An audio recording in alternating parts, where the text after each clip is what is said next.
DNA polymerase copies the DNA for the body. However, sometimes it makes mistakes, which could lead to mutations. In DNA, the strands are matched up, A with T and G with C. If A is matched with G, this is called a mismatch.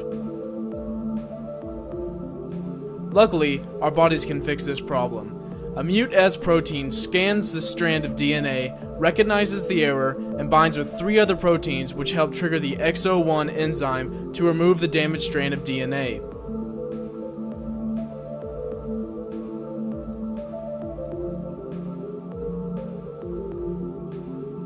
After the enzyme has chopped off the mutated strand, a DNA polymerase replaces the strand with an undamaged one. After this replacement, a ligase seals the strand into place, which finalizes the mismatched DNA repair process.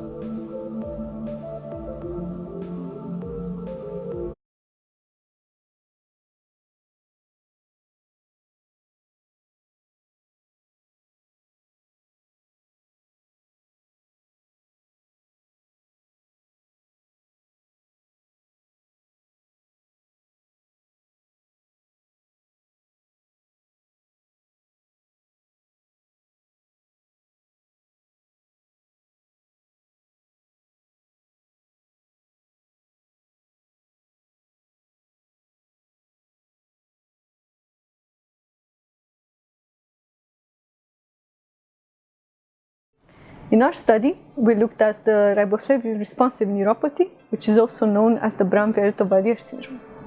Affected patients mostly present with neuropathy, bilateral sensory neural deafness, bulbar palsy, and respiratory compromise.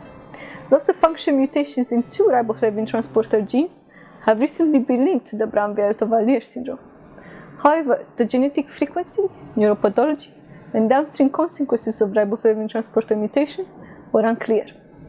By screening a large cohort of 132 patients with early onset severe sensory, motor, and cranial nerve neuropathy, we confirmed the strong genetic link between riboflavin transporter mutations and Brown-Forman syndrome, identifying pathogenic mutations, some of which were novel.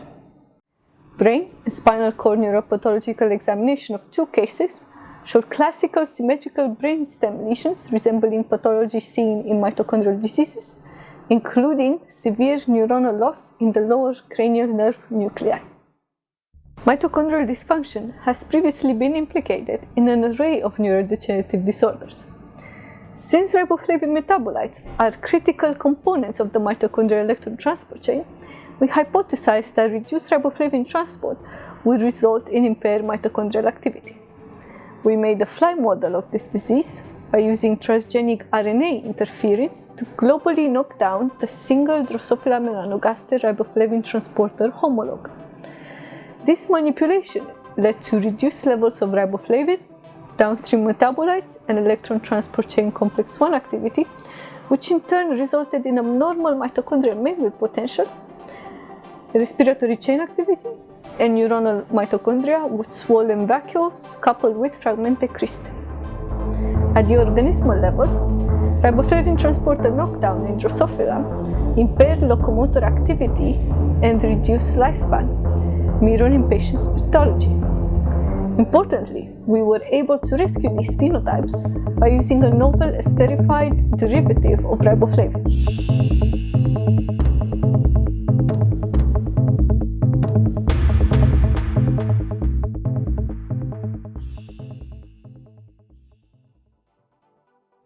Our findings expand the genetic, clinical, and neuropathological features of Brown-Forman syndrome, implicate mitochondrial dysfunction as a downstream consequence of riboflavin transporter gene defects, and validate riboflavin esters as a potential therapeutic strategy.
Lifestyle medicine is the use of lifestyle interventions directed at the treatment, management, and prevention of disease.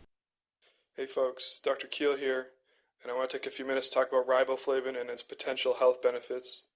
Riboflavin is a water-soluble vitamin, also known as vitamin B2, that is typically included as part of a vitamin B complex. The name comes from the term ribose, which is a type of sugar, essentially, and flavin, which means yellow. Riboflavin is essential for the proper development and function of skin, maintaining the lining of the digestive tract, healthy blood cells, and many other functions. It's needed to break down carbohydrates, protein, ketones, and fat, and it also makes it possible for oxygen to be utilized properly by your body. It has many potential benefits. It may help reduce the risk of certain types of cancer, including esophageal and cervical. It may reduce cardiovascular risk. These studies are somewhat preliminary, but they are linking vitamin B complexes with a reduction in cardiovascular risk. And that same studies are also looking at blood pressure. It has a proven benefit in preventing migraine headaches, shown to decrease the frequency of them. It may help with carpal tunnel syndrome. It can help mobilize iron for red blood cell production in certain blood disorders. It's also well documented to reduce eye fatigue, cataracts, and glaucoma. It may help with memory loss, including Alzheimer's disease, and is a critical component of the electron transport chain and potent antioxidant. Some other potential benefits that are not as well documented or evidence-based include burning feet syndrome, acne, muscle cramps, immune system boosting, preventing aging, and maintaining healthy skin and hair.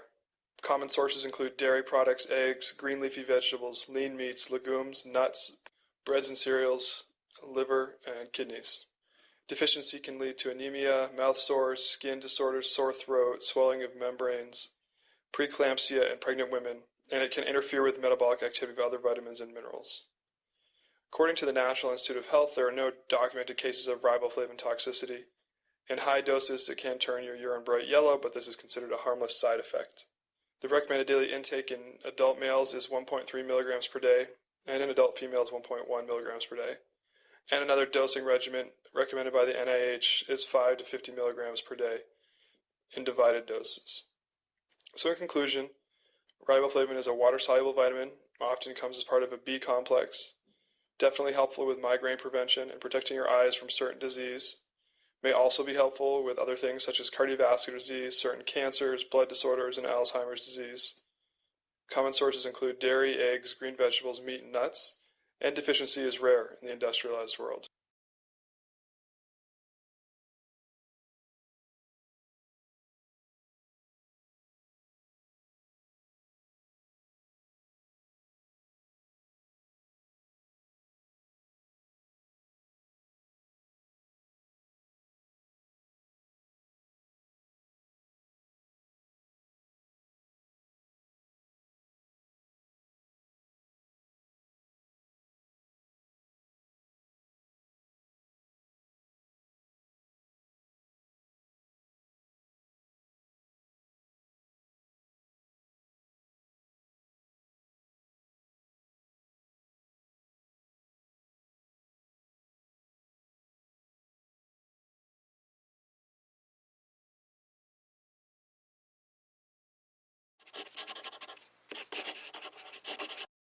Riboflavin, vitamin B2. It's required for energy, for healthy skin, and the prevention of cataracts. Hi, I'm Dr. James Machino. You know, riboflavin, or vitamin B2, is a yellow-green fluorescent pigment. That's why when you take supplements that have fairly high doses of B vitamins, your urine becomes very bright yellow. That's actually proof that your body absorbed the vitamin, processed it, and then the kidneys filtered some of it, either as an end product of metabolism. It ends up in the urine, and then you see this bright pigment, which makes your urine very bright yellow. But absorption of vitamin B2 increases from 15% to 60% if you have it with meals. And that's true of most nutrients or most supplements. If you take them with meals, the absorption is significantly better. For vitamin B2, from an empty stomach, 15%, have it with a meal, 60% absorption, much better with a meal. The functions of vitamin B2. It's required for energy production in every cell in your body. It's also required for the body to make a very important antioxidant known as glutathione.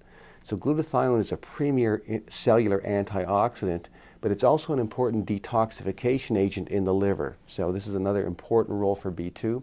It's also required for synthesis of steroid hormones in the body, for red blood cell production, and it's required to activate vitamin B6 and the B vitamin folic acid. In other words, if you were to get folic acid from food or supplements, or B6 from food or supplements, but you didn't have enough vitamin B2, the body can't convert those other vitamins into their active form.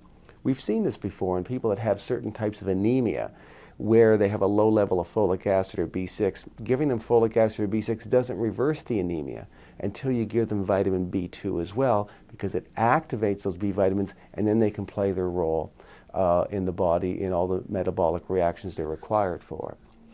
Deficiency states of vitamin B2, common ones are things like chelosis. Chelosis means very vertical, a lot of vertical cracks in the lips. Nasolabial seborrhea. Seborrhea, flaky skin in and around this nasolabial fold, an inflamed mouth and tongue. Supplementation studies with vitamin B2 shows that it's very important for prevention of migraine headaches, to help manage cataracts and prevent them, for aphthous ulcers or canker sores. So what I suggest you do is you click on the link below to read the article. Make sure that you're ingesting optimal amounts of vitamin B2. It's a very important vitamin. And to learn how to use it as a supplement, the right doses for various health conditions that you may be challenged with. Now remember that at machinohealth.com you'll see my other research review papers, you'll see teaching materials from my live seminars, you'll see other downloads and resources I've created. They're all there for free to help you lead a long, healthy, functional life.